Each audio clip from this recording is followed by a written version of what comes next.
Oi, oi, oi, bom dia! Gente, vim aqui tirar uma pausinha para o café e aproveitar e dividir a experiência que eu tive, tá bom? De hoje.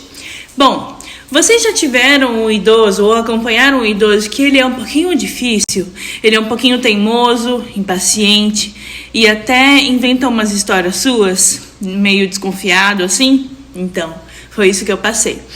Antes de começar a trabalhar com ele, de realmente acompanhá-lo todos os dias, no dia da entrevista, o familiar ele já falou mais ou menos dessa característica do idoso.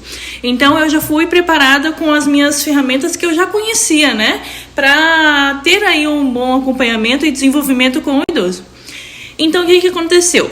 Eu já fazia as anotações, né, os relatórios para os familiares do que eu fazia durante o dia, quais eram os meus cuidados com o idoso e quais eram também os comportamentos do idoso, né?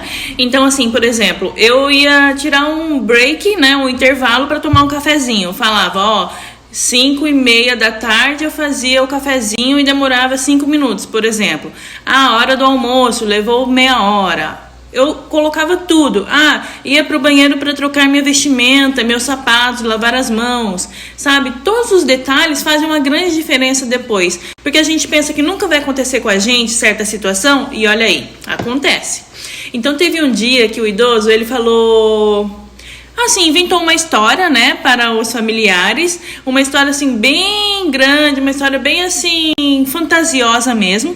E o familiar ele já desconfiava assim que realmente não tinha acontecido isso, sabe?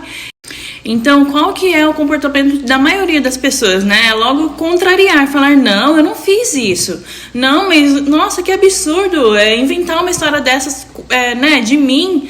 Então, para não fazer isso, tá, gente, que não é apropriado e muito menos adequado, vocês que estão com a consciência tranquila, né, por não ter feito nada, só mostrem o relatório para o familiar do que realmente aconteceu. E daí o familiar vai ver lá no dia, o idoso estava mais agitado, o idoso ele ficou um pouquinho emburrado porque ela levou um chá não tão quente, um pouquinho mais morno. Então assim, são alguns comportamentos dos idosos que nós relatamos lá no diário para que o familiar verifique, né, realmente são algumas justificativas que o idoso tem para te incriminar de alguma coisa que você não fez. Então essa é a minha recomendação e orientação para vocês, relatem tudo, tá bom, gente? E nunca contrariem o idoso, porque assim ele vai ficar muito mais agressivo com você, muito mais desconfiado. Então não confrontem diretamente, e sim abaixem a cabeça sempre, né? Concordem e vão levando desse jeito, que eu sei que eu acho que vocês já fazem isso, né? Mas continuem desse jeito, tá? Porque bater de frente nunca resolve nada, e sempre uma boa comunicação com os familiares.